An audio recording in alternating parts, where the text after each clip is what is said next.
Hey, it's Kate, and you are watching and listening to the CMO Show with Kate Gunning. That's me, and I cannot wait for you to hear all of the juicy intel that our head of community, Liz Lathan, is going to give to you today. She has tons of ideas about a really awesome framework for building community, which is the future of building brand. And she's going to share those juicy insights with us today. So listen in and get your pad and your pen out because you're going to want to take notes.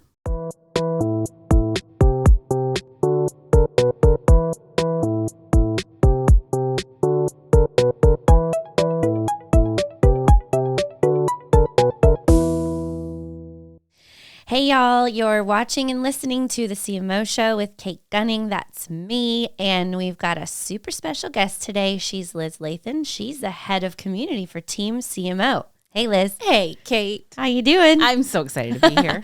I'm excited you're here too.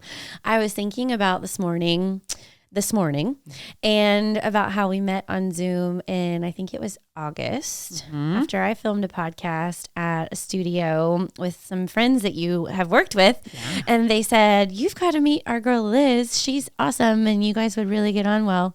And look at us now. It's crazy. Now we're on set filming together. Love it. And you are running community for Team CMO. Can you tell our listeners about what that means? Absolutely. So Team CMO is a community by CMOs for CMOs, but it is more than just a community, because what's a community? A lot of times a community... Please do share. Right? Let me tell you, a community is not a Slack channel. Yes. A community is not one event a year. Yeah. A community is those things and more. And so that's what we're getting to do for Team CMO. So community involves a show like this. Welcome to the CMO Show with Kate Gunning. Welcome to the CMO Show. It involves a series of gatherings. It involves an online place for people to get together. It involves what we're calling a sounding board, which is getting a few CMOs together once a month to share challenges and solve each other's challenges. And then it involves our shareable moments, and that'll include our Team CMO swag store, as well as all the content that people can share. And all of those things together are basically the new marketing funnel. Love it. When's our swag store launching, by the way? Oh, it's South by. It is? Uh-huh. I should know that. Well, now hey, you know. everyone, our swag store is launching during South by. Come find us. It's going to be amazing. It's going to be super good. And we're going to film some live podcast episodes then too, aren't we? We are, and we are having the Chief Marketing People Party, which is the first of our series of gatherings. It'll be on March 11th from 9 to 11 a.m. at South by. So if you're interested in coming and hanging with us, definitely keep an eye out for that invitation. That's good. Might even need to get some business cards for that one, huh? I know. We're going to have to go analog. Hurts me. We're analogging. It's okay. Combination of IRL and digital is totally fine. It's true. I like good direct mail, so I just feel like a card is like a personal direct mail. Okay, tell me then, Liz, future of brand building is? The future of brand building is community. I fully 100% believe that. As we've talked about, the marketing funnel is evolving. We started out with the awareness, consideration, purchase, product focused way of going to market. And then we evolved into the buyer's journey and a more content pull way of marketing. And we're evolving to this community first funnel, which is going to drive the brand. We've always said that the brand is what people say about you. And if you can get your community all swimming in the right direction, then your brand can be exactly what your community thinks it is. And that's going to just drive business. Yeah. Okay. Tell me how you help people think about what to do about that. Because this is a new way of planning, new way of planning. So what's the first step? The first step is top of funnel, as you would normally do. So how are you getting eyeballs? And that is what we call the show. And that could be a TikTok channel. I mean, it could be a podcast. It could be, honestly, you could use LinkedIn or written content as your show, or maybe you just do third-party things and you're a speaker and you go out to things, but how can people not currently in your community find you? And so through a community design strategy session, you want to kind of figure out what is this top of funnel way that people can find you and bring them in. The cool thing is the show also goes all the way to the bottom of the funnel as your shareable moment, because people want to share that show. Oh, I was on it. My friend was on it. The content was great. Whatever, you're going to just start driving through there. I love that. Yeah. Okay, so we're integrating into our planning cycle the concept of the show. Now let's go to the site, which is still kind of top of funnel, but now you're starting to move down the funnel because people are now joining your community a little bit to want to get to other people. And I don't view the site as your website. It's not where they find your products. The site is where the people find the people. Ooh. So it could be a Slack channel, could be a Mighty network, could be a, some sort of online community, could even be a subreddit, whatever. I was going to say it could be a Reddit. It totally could, but it's where the people are going to find the people. It also could just be the page on your website that shows your upcoming events, but it's how can we connect with the people? Okay. And if your company, your personal brand, whatever, doesn't have that, then you're missing out because the people want the people.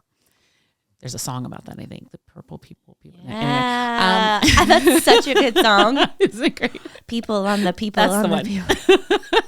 We got to use that for something. We got to get permission for that. Yeah. That's good. So sorry, Chris. So now, is that a problem if we just sing the song? Yeah, no more singing, ladies. All right. We're good. The producer says we can't sing anymore. Mostly it's my voice. So now we bring it down the funnel a little bit more to the series of gatherings. And this could be in person or it could be virtual. It could be your annual conference or it could be small meetups. It could be your field events. Whatever it is, we're driving the people to find the people because this is the cornerstone of your community. You absolutely positively have to get the people together in some way or you do not have a community. It's that simple. But again, virtual is just fine if you just want to do Zoom meetings. But here's the thing. Don't make your series of gatherings more content pushing because the people can get your content online. The people can get your content at your demand gen programs and all those things. The purpose of your community driven series of gatherings is to put the people together. Yes. So, and personally, I don't know about you, but I am allergic to networking events. I'm very extroverted, FYI, in case you guys were just confused about that or uncertain. I am an extrovert. Hi, nice to meet you. But I absolutely hate networking events, and I hate those questions. So where did you grow up and all these things? I just can't. I'm like, whoop, whoop. It makes me feel like I'm going to have a rash. Yeah, that's how I feel. I'm a huge extrovert as well. I get my energy from the people. Yeah. But you put me in a room where the music's too loud and there's only alcohol to drink and there's nothing to do and I don't know what to do with my hands. And then people are already talking and I'm not a breaker inner. Like I can't. No, breaking inning is so awkward too. It's like, dude, and when people break in on me, I'm like, I'm having a really good conversation. I'm so grateful to meet you, but like, can you come back in 30 seconds? Right. Exactly. So let me just pro tip, if you have to do a networking event because you just have to. Yes, pro. What do we do? You assign wingmen to the event. Oh. You need event wing people. Okay. And their job is this could be your sales team. Imagine that, giving your sales team an actual job in the room. Good. And it doesn't have to be to look for their customers. It's to look for someone who's just walked in or look for someone who's standing alone. And you can tell the difference between someone who's on their phone because they're afraid to break into something or someone who has something important that they actually need to respond to. And saddle up to them. Hey, I'm so glad you're here. Nice to meet you. Have you met Kate? And bring them over. And when you do that, you break up the networking. And so few people do that. It's so easy. But I still don't like to go to them. So what I'd rather do, and what we want our series of gatherings to be, is a shared experience, a moment, a something that they have to do together. Okay. Yeah. So we want to bond over ridiculous things. We want to learn poker together or learn palm reading or cool, crazy things that you can do. And then people have this moment like, did that really just happen? Now you're building community. Now you're breaking down the walls. Ooh, I love this. Okay, so obviously I'm invited to all these events. All of them. Pretty please. So we have the show. We have the site where you want to get people with people. And then we have the series, which what I'm hearing is the programmatic fun stuff that's going to get people really connected. Exactly. I love it. Yep. I love it. Next is our sounding board. Ooh, there's more. There's more. Okay. But wait, there's more. And they all start with an S. They do. It's how we can remember it because we're marketers. Yeah. I'm like, wait a minute. You got it. I'm pretty impressed. Okay, so the sounding board can be your advisory council. You have a company, you have your normal advisory council. That's, your inner circle of people. Or it can be you bringing together 5 to 7 people to be their own advisory council to each other. Okay. And you're asking them the top topics. You're having them talk about the top topics. And now you're pulling those insights from their conversation, but you're just the one facilitating bringing them together. Or your sounding board could be your loyalty program. So you're a consumer organization and you're just bringing people into the loyalty program, but you've got to do something with those people to allow them to get together and to have feedback and to actually be a part of it. But they're your inner circle. So that's the sounding board. And then finally is that shareable moment which can be your swag store. It can be infographics you're creating. It can be content you're creating, but it's things that you want the people in your community to amplify their own eminence by being the smart ones sharing something from the community they're a part of, and also to amplify your eminence by sharing the smart stuff that was in your community. Yeah. And now your funnel becomes a flywheel and it just feeds on itself and it grows. It's all good. Yes. So we go triangles and circles and it's all fun. I love the idea of amplifying your own eminence. It's really good. Yeah. Cool, dude. Well, that's why people want to join a community. They either want to learn or share, and mostly they want to share. Yes. So let them. Yeah, that's right. Let them. So find your people, let them share. And you do this for brands. We do. Yeah. Yeah. The Community Factory is our company, myself and my business partner, Nicole Ashibodu. Hi, Nicole. Hi, Nicole. And we created this because it's one thing to build the box and build a really amazing place for people to meet. But if you don't do something in it that's meaningful and driving connection, then it doesn't matter. And honestly, it doesn't matter what your box is in the first place. Like you can be a coffee shop and build community, or you could be at a $900,000 event and build community. But what you do with it that matters, right? Yeah, that's exactly right. Yeah. So you host sessions for lots of different kinds of companies to help them try to figure out how to do this planning. Exactly. Yeah. Community design sessions. So we would just go through the funnel and figure out exactly what's right for your audience. Do you already have an existing community that no one's nurturing and caring for? Or do you just have a customer list of 5,000 people and you don't know how to activate it? Or do you just have an advisory board? And sometimes you're not going to start at the top. Right. Sometimes you've got a whole bunch of customers and you kind of got little communities here and there that, the product group has an advisory council. The marketing team has a loyalty program. Yes. And so we want to pull those into a community strategy that aligns with a marketing and sales strategy. And then you want to make sure the salespeople know about it because, to be honest, we want to monetize our communities, right? But you just don't want to attack people with the monetization. You want it to feel natural. Yeah, and might you use this exercise to also further understand the why behind the reason people buy? Oh, yeah. Yeah. Well, you're going to use the sounding board to get all of that information. Yes. And that's your opportunity to not just share roadmaps, but get real, actual feedback from people. And it's important that you use it. Yeah. Which is something that a lot of people don't do. And what kind of people do you need on your team in order to accommodate this? We talk a lot on the show about hiring in-house, hiring out of house. How do you think what are the critical people that are needed to keep the flywheel going? Yeah. You have to have an executive sponsor. You have to have somebody who cares about the people that are in your community because without them, they're just going to fire the community people they hired when the going gets tough. And so you need someone who's going to fight for the internal resources and the external resources. You do need a community manager, but they don't have to be titled a community manager. They could be a customer advocacy manager. They could be a customer success person. So it doesn't matter the title, but their role, and they shouldn't be first year out of college kind of person. Have them manage the community. It really needs to be someone who's influential in the field and the industry to come in and kind of drive that because your community has to have a face.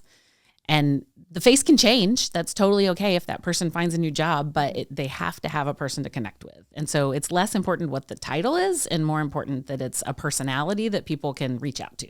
Good. Okay. That's great. Yeah. And then, of course, we offer community as a service if you don't have that in-house. CAS. Does your company need a kick in the CAS? I love the concept of a kick in the CAS, right, Liz? That's great. Wow. You've got it all, girl. I mean, we're soundbite heaven over here. Soundbite heaven over here. Soundbite heaven. Oh, good. Okay, so I think I know you've got a very clear superpower based on everything you said, but I want to ask you the question, how would you articulate what it is if you were telling people? I think my superpower is my energy. Yeah. Honestly, which is to come into a room and exude the energy that attracts the right people that I can then bring the other people together to do the things they need to do. Yeah. So I don't want to say I'm a connector because I think connecting people is just like, you two should meet. Peace out. And that's not really as helpful. I have a lot of connectors in my life and they've introduced me to a lot of people that I've done nothing with. So I'm more of an energy person and a collector of people. Yeah, good. I love that. So then you're the person to have as a wing woman Absolutely. at these awkward parties. As my favorite role. It's my favorite role. I'm going to keep that in mind. Yeah. Well, it's the thing with Nicole is the most amazing wing person. So when you meet her, she's just magical at getting in and out of conversations. I get into a conversation and then stay there and don't move around in the room. And for her to come in and be like, hey, I need you to meet this person and pull me out of one and take me somewhere else. That's amazing. Ooh, we love and then that. when I do that with the same thing, we reverse roles and I see she's stuck somewhere and I'm like, Nicole, I got this person to meet. And so, great. This is really good.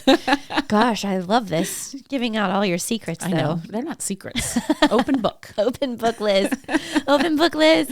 We're here to share. We are here to share. And that's the point of the show, huh? Indeed. Okay, CMO turnover is high. I've learned recently that it's not as high as it once was, which is interesting. What is it now? It used to be 18 months. I think it's probably similar, but I heard from one of our recent guests that it used to be a lot higher. I think like 24 months, 10 years ago or something. Oh, okay. So I was surprised to hear that just because it's such a big topic of conversation right now within our marketing community. Right. And I wonder why you think that is. Because you see lots of different people. Yeah, I think that it's mostly a bad fit. I think that it's the hiring managers, the CEO, not understanding what maturity stage their company is in and just thinking that all marketers do the same thing. And I think it's so hard. Like I was CMO over a brand that had 4 brands and some were B2B and some were consumer. And the needs of each one was so very different. I mean, consumer is very transactional, very data-driven, very money hungry, right? Because you just have to keep it's coin operated. Exactly. And it's like, I need another 2,000 quarters. And then on the B2B side is very relationship driven. And it's, you're only really bringing in leads through events because you're bringing the people together. And to oversee all of those different types, the rest of the team doesn't understand that. Well, why are you traveling to amazing locations to do these things when we're here working? Well, because that's what this company needs, actually. And also, while I'm on the plane, I'm working on this company. But I think that CMOs get brought in because a CEO might think we need to rebrand. And so any CMO can go do that. Mm-hmm. And I feel like there's a branding type of CMO. And then there's a data-driven demand gen CMO. And if you put the wrong person in, there's just going to be conflict. I agree. Tricky, man. It is tricky. And some of us want to do all of it because it's all exciting and fun. And some of us just don't know how yet. And that's why a community of CMOs to reach out to to figure out your gaps and to help fill those in, I think is vital. Totally agree with you. 100%. Tell me then, who do you think is like a total community all-star? Either voice in a community or bringer together of people. Like, who are the people that you look at and you're like, that's my champion, my cast champ? Gosh, there's so many. I follow so many people and I value so many different parts of community that organizations are doing. And I think maybe my surprise one to say would be Mr. Beast. Right? You wouldn't think of Mr. Beast as a community person, but clearly he has a show. Yep. If you have not heard of him, go to YouTube. He's like the most famous YouTuber out there. And he does random things like create hamburger joints in a mall in Minneapolis and have a line of 10,000 people to get his hamburger. What? Tell me that's not community. How does he do that? Yeah, Mr. Beast Burger. You didn't hear about this? Look that one up. How does he do that? Yeah, so he started creating these brands because he was just dabbling with fun things. So this burger joint that he put in the Mall of America in Minneapolis, literally they had 10,000 people line up to get a burger when he launched this thing. Beast Burgers. Yes. Whoa. It's insane. But what he does with all of this, he has an entire philanthropic arm and he's doing crazy, ridiculous things and just to get more viewers, and the sponsors are paying the money to bring him more viewers. But he's got the philanthropic arm where he is bringing his followers to come help out with those things. And so he's building the community in person by putting the followers in some of the charitable causes. Ooh, what a good idea. Right? And then he does, brings a community member, a top fan or whatever onto the show because they could win a car, or they could win a private island, or they could win a whatever, which is a really cool way to engage your community, is giving them a private island. I can't do that yet, but someday. But we'll get there. That's right. But when you look at his ecosystem, and he's not just a YouTuber, he's built all this stuff. And you talk about shareable moments. I mean, he's got millions of YouTube followers. The content is being shared. And he's just secretly building this army of people that want to do good with the money and conscious capitalism behind it. It's so cool. I love that. I love that. Mr. Beast, I want to meet you. Yeah. Jimmy Donaldson. Follow him on LinkedIn too. I will. Yeah. He's a cool guy. That's great. Yes. Okay, who else do you think is doing some? I'm learning so much from you, and I'm just going to keep peppering you with questions. Let's see. Who else? Okay, so I love the IBM Champions program. It's a very technical community. You have to apply to be in it. Ooh, that's cool. Yeah. So it's kind of a customer advocacy thing, but it is very community driven. And so once you are an expert in whatever your topic is, your technical developer stuff that you do, you can apply to represent IBM and to be a part of this community. And so they go through your background and your following and understand a little bit more about how you talk about tech. And if you are accepted into this program, you're sent kind of an onboarding kit, a nice backpack, all the things, and you are officially an IBM champion. And at that point, you get invited to speak on IBM's behalf at third-party conferences, at IBM's events. You get front row seating at their annual conference. You get all of these great perks. And they let, 400 or so people in. They review it every year. And some have been in it for many, many years, and some they turn through because you didn't meet your obligations or whatever. But it's truly this inner circle kind of feeling. And IBM is obviously a very large company with a whole lot of people using their tools. But to have access to this inner circle, I think is a really cool way to build advocacy and to really drive community. That's so cool. Mm-hmm. And what do you think is the secret behind creating an idea for community that people will actually like? Start with the sounding board. Yes. I think it's asking the people. Find out what it is that they're looking for. Are they looking to connect with each other because they want to learn from each other, or are they looking to give feedback to your company? And that would really drive their community. I think the Dell Women's Entrepreneur Network started 10, 15 years ago, because, the small business division is starting to see where we're giving these products to small businesses, and women are experiencing unique challenges that men entrepreneurs just don't experience. Getting funding, it's mentorship, it's getting a seat at the table, and all of these things. And so they started with a very small network of bringing people in, and then they brought in their first entrepreneur in residence who was a female, and then kind of grew the program for there. And now it's hundreds of thousands of women in this online community. They bring them together at South by. They have virtual meetings. I think they've done a great job. And so theirs all started from a problem that didn't have anything to do with Dell, right? It was these women who were buying Dell products that were trying to start businesses. And now they're supporting a huge network globally. It's incredible. How do you think about using existing technology to plug into community? I think that technology is necessary to bring your community together, but I think often incorrectly used. I think too many times it's technology first. Like, I picked this platform that's going to be our community. Everybody go get on it. Okay. Hope you like it. Exactly. Give me feedback. Yeah. Right? Then you spent, hundreds of thousands of dollars to build a thing that no one goes to. And I think that's terrible. But when you are leveraging your community appropriately, talking to the people that are in it, and watching how they're using what you're putting in front of them, then you can make the right decisions. We did an event where we were using WhatsApp as an event in Italy, and we had people in multiple little villas, and I know, it's great. Sounds like a great event. And to tell them what time their little bus was coming, we just had a WhatsApp group for everybody, like Team Yellow, bus is coming your way. That WhatsApp group turned into the post-event community, and that event was in 2019. And so 4 years later, people still announce, I'm doing an RFP, and Team Yellow, doing an RFP, 100%. And That's cool. They connect with each other still. They ask questions, and that is their little community. And of course, they see each other at events and all that. And I think the biggest thing about community is not where you keep them, but it's where it exists outside of where they were. So from that, they see each other at industry events. And they're like, oh my gosh. And so now that's real community when they're talking about a thing that happened. And so from a technology standpoint, I have many communities that use a Slack channel to keep people together. They're not super active. So you can't say, oh, the Slack channel is our community. It may be 1 or 2 posts per day. It is an opportunity for the community to share with each other, but you can't make the technology your community.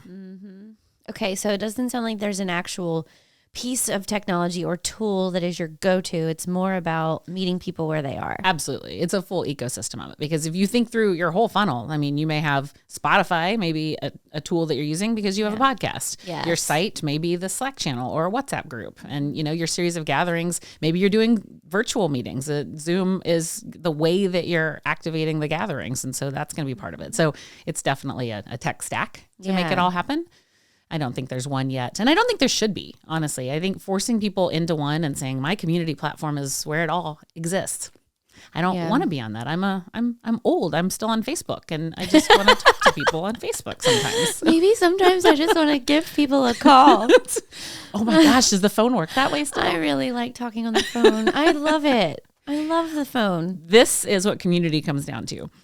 Someone that will answer your text or answer your phone call. That's all community is Yeah. building a network where people will answer you.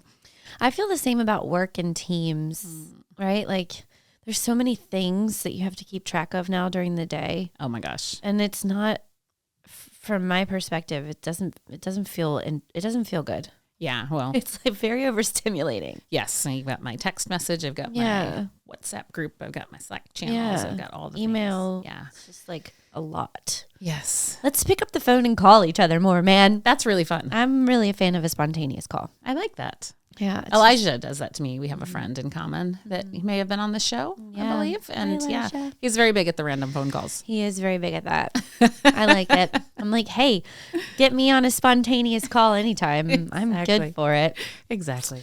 Can you share what you are hearing from CMOs about Team CMO community? Like, how are you spoke a little bit about the various things that you're planning, but what are you hearing from marketing people about what they want from this community? Yeah, I'm hearing that they want the conversations with each other. And again, like we talked about the fear of networking, I don't think the community needs another series of networking events. And I think that there were some CMO communities that existed that have kind of fallen off the wayside, or the people that were running them have been laid off or whatever. And so a lot of leaders, marketing leaders, are going, I paid for this thing, or I was part of this thing, and I don't know where it went. And now I don't know how to find more people. And so they're building their own communities, and then they're, which is great, but to have a place where they can go expand those networks and share the challenges, because as we know, the challenges are ever evolving as new technology comes out. Just hearing about those from their colleagues, and honestly, even from vendors, because you get some of the greatest ideas when a vendor gives you a capabilities presentation. Absolutely. That was my big thing throughout my leadership career is always say yes to the capabilities presentation. You learn so many things that exist in the world. And I think CMOs want that too.